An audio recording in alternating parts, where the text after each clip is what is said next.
Well, as many of you know, the United States did not veto the UN Security Council Resolution 2334, but in turn allowed it to go through by abstaining. Now, certainly we know that the Obama administration will be gone in a number of days, 15 to be exact, but these lasting resolutions by the UN will linger on after he's left office.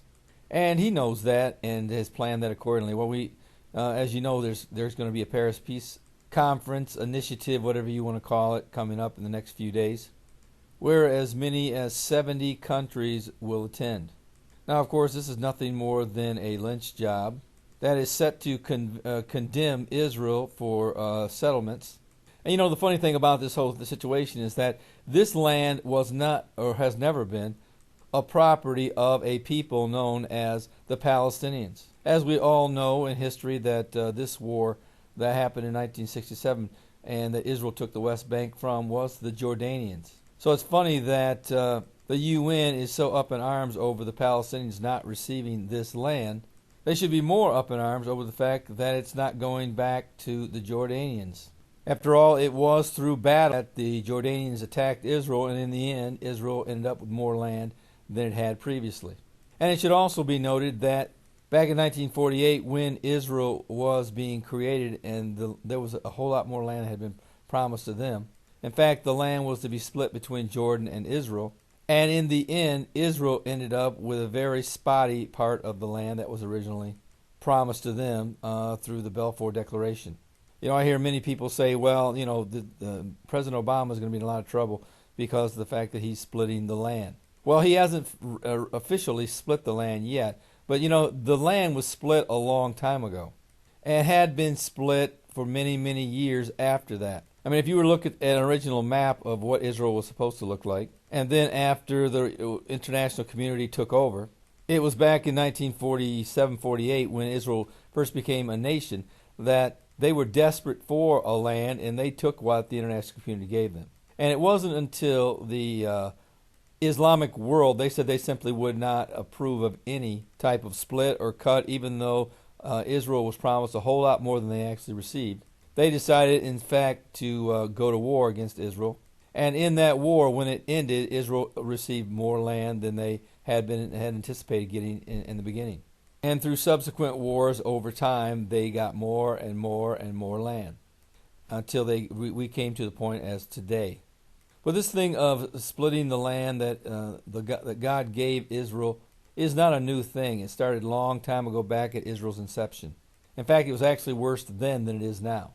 But one thing's for sure, Mr. Obama is definitely sliding down a very slippery slope in what he's doing in these final days of his presidency. Well, this is what the Times of Israel is reporting. It says, but according to the Times of Israel, that the Obama administration's exploitation of its last days in office to do more harm to Israel is exactly what Prime Minister Benjamin Netanyahu is concerned about. The Times of Israel cites an Israeli news broadcast saying Netanyahu believes the Middle East Quartet, which includes the U.S., UN, Russia, and the EU, will coordinate positions at the Paris summit and then return to the Security Council in the very last days of Obama's presidency to submit these new parameters on Middle East peacemaking. Submit these new parameters would, of course, mean another Security Council resolution that is ruinous to Israel's stance in favor of a negotiated settlement, tires it as a rogue state and international outlaw, and gives another major boost to the ongoing international effort to delegitimize and ultimately dismantle the Jewish state. Now, certainly these resolutions are binding as far as the international community is concerned, and Israel does fear the repercussions of them and should. I mean, after all, they do live in the international community and do consider themselves a part of this community. And as Christians, we take a different stand. We say, well, trust in the Lord and let Him take care of the international community. But right now, Israel is living in blindness, and they simply don't see what we already know. But getting back to what I was going to say is that they are looking to see what the Trump administration does when he comes into office.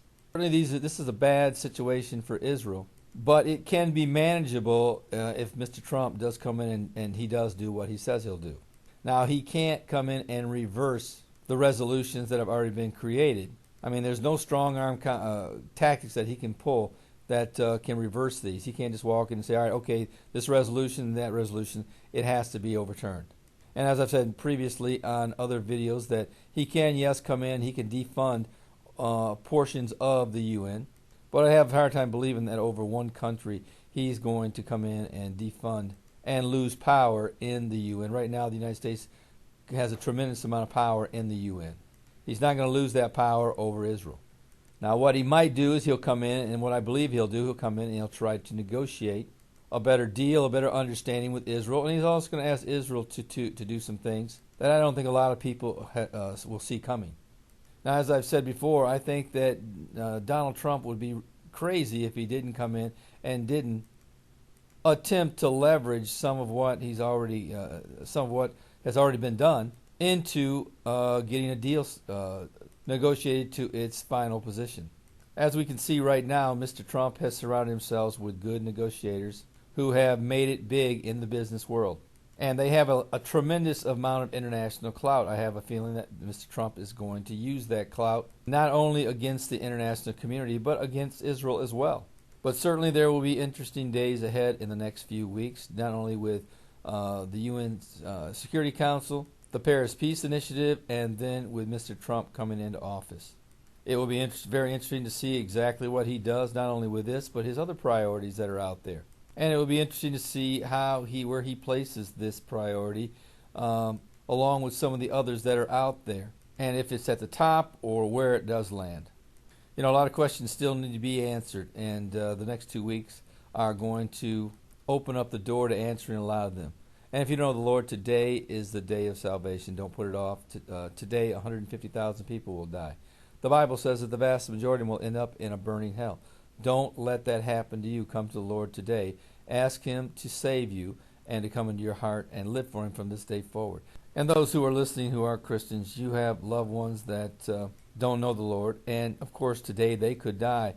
And the rapture of the church could take place. Well, either way, I would get them a copy of my Tribulation Bible Guide. There is a digital version, and there's also a paperback version. Go down to the description at the bottom of this video and look for the links to whichever you prefer.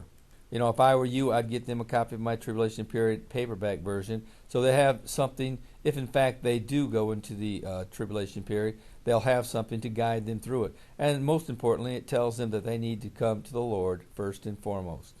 And, you know, who knows, they may come to the Lord before it's too late. So I'd encourage you to make that purchase or to download that copy. Well, this is Terry Malone with the Calvary Prophecy Report.